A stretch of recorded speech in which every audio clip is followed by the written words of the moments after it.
Shalom jemaat Tuhan yang saya kasihi. Dalam episode kali ini kita belajar satu topik firman Tuhan yang saya beri judul adalah dikerjakan baru berguna. Dikerjakan baru berguna. Yakobus 1 ayat 22, tetapi hendaklah kamu menjadi pelaku firman dan bukan hanya pendengar saja. Sebab jika tidak demikian kamu menipu diri sendiri. Nah saudara, bagaimana kita bisa lakukan kalau kita nggak tahu apa yang harus dilakukan? Gimana bisa tahu apa yang harus dilakukan kalau kita nggak pernah baca atau kita nggak pernah dengar apa yang harus kita lakukan?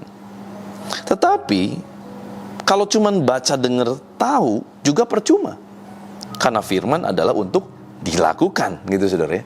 Jadi pertama ya tentu kita harus dengar dulu, baca dulu. Baca enggak, dengar enggak, terus mau lakuin apa? Kita nggak tahu apa-apa. Baca, dengar, tahu, itu penting. Tetapi terlebih dari itu, kita harus mengerjakan. Sebab di sana dikatakan, hendaklah kamu jadi pelaku firman, bukan cuma dengar. Kalau cuma dengar tapi nggak melakukan, kamu menipu diri. Tentu saya yakin tidak ada seorang pun di antara kita yang senang untuk menipu dirinya sendiri. Nah saudara, soal firmannya nanti udah dilakukan jadi kenyataan atau belum, itu lain perkara. Pokoknya tugas kita lakukan, kerjakan. Banyak kali kita kan begini, belum kita kerjakan, kita waktu baca, kita dengar, kita lihat gini, masa sih? Yang benar. Nggak mungkin. Di masa kesesakan Ishak menabur, maka Ishak menuai. Nggak mungkin. Nggak mungkin. Orang menabur banyak tidak kekurangan. Nggak mungkin. Nah, belum juga dikerjakan, udah keburu ngomong begitu, ya bagaimana kita bisa ngalamin firman? Waktu Kristus menumpangkan tangan atas orang sakit, maka orang sakit disembuhkan. Mana mungkin? Ya keburu nggak mungkin, saudara. Orang kita seru ngomong nggak mungkin. Dengar sih, baca sih, tetapi hati menolak. Tidak pernah dikerjakan. Nah kita harus mulai belajar melakukan kebenaran firman Tuhan. Yakobus 1 ayat 25 bilang gini, tetapi barang siapa meneliti hukum yang sempurna, yaitu hukum yang memerdekakan orang, dan ia bertekun di dalamnya, jadi bukan hanya mendengar untuk melupakannya, tetapi sungguh-sungguh melakukannya, ia akan berbahagia oleh perbuatannya. Saudara, muncul kata tekun di sana. Berarti waktu kita lakuin, ternyata ada yang gak terjadi secara instan. Pak, saya udah kerjakan loh, ini udah 1 bulan, belum terjadi. Tekun, firman berkata. Tekun dengan perbuatan. Tapi Pak, ini saya udah tunggu promosi belum datang. Padahal Tuhan bilang, saya udah lakukan apa yang firman Tuhan katakan, hidup sungguh-sungguh. Tekun, saudara. Pak, ini anak saya belum juga sembuh, padahal saya setiap hari perkatakan firman, bila darah Yesus menyembuhkan. Tekun, saudara. Mari kita belajar untuk tekun. Ada firman Tuhan, ada yang instan, ada firman yang tidak terjadi secara instan, juga ada. Ada yang belum kelihatan apa-apa, pasti lakukan. Ya, seperti Elia, waktu dia berdoa sungguh-sungguh supaya hujan turun, yang dia lihat apa? Tidak ada apa-apa.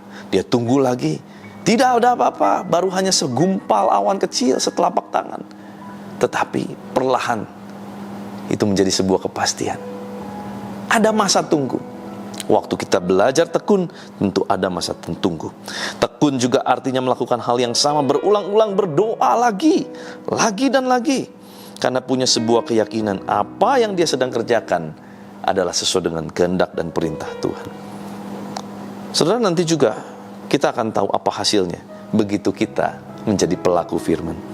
Jadi lakukan dari hal yang kecil, start small, ya. Nanti kita akan tahu hasilnya. Saudara, Bandung Jakarta kurang lebih harus ditempuh 127 km, itu kurang lebih, melalui tol Cipularang. Tetapi kalau tidak pernah kita mulai dari kilometer pertama, tidak akan ada kilometer ke 127. Waduh, baru 2 km. Waduh, baru 3 km. Tapi kan terus dikerjakan, ditekunin, saudara. Bahasa Sundanya dileukeunaan, saudara.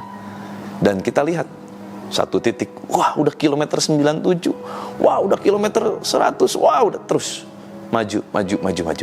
Tanpa terasa sudah sampai kilometer 126,9. Wow, sedikit lagi gitu ya. Dan akhirnya kita tembus 127 km. Sampailah kita kepada tujuan. Ketekunan akan membuahkan hasil. Dan hasil dari sebuah ketekunan tidak akan mengecewakan. Yuk kita berdoa. Tuhan, terima kasih buat firman-Mu, mengajar kami, menegur kami, mengingatkan kami kembali. Tuhan, kami mau belajar Tuhan, untuk menjadi pelaku-pelaku firman. Bukan cuma tahu, tapi kami mau mulai mengerjakan. Kami mau mulai mengerjakan hal-hal yang kecil lebih dahulu. Tapi kami melangkah dengan iman. Sebab kami percaya Tuhan, langkah iman kami, ketekunan kami akan membuahkan hasil. Tuhan berkati setiap umat-Mu, mereka yang rindu mendapatkan kesembuhan.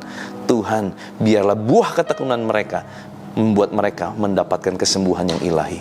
Tuhan, mereka yang rindu punya keturunan, biar buah ketekunan mereka berdoa membuahkan hasil.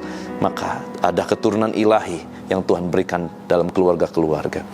Mereka yang sungguh-sungguh berdoa dan tekun untuk dapat pekerjaan yang lebih baik, Tuhan, kami percaya pekerjaan yang lebih baik Tuhan akan berikan. Mereka yang bertekun untuk pemulihan keluarga, kami percaya Tuhan, di dalam nama Tuhan Yesus pemulihan keluarga terjadi. Tuhan berkati apapun aktivitas umat-Mu sepanjang hari ini. Tuhan jadikan mereka berhasil. Kuasa kehidupan dan kuasa kebangkitan Kristus Yesus Tuhan memerintah atas hidup kami. Di dalam nama Tuhan Yesus Kristus, haleluya. Sama-sama kita katakan amin. Tuhan Yesus memberkati.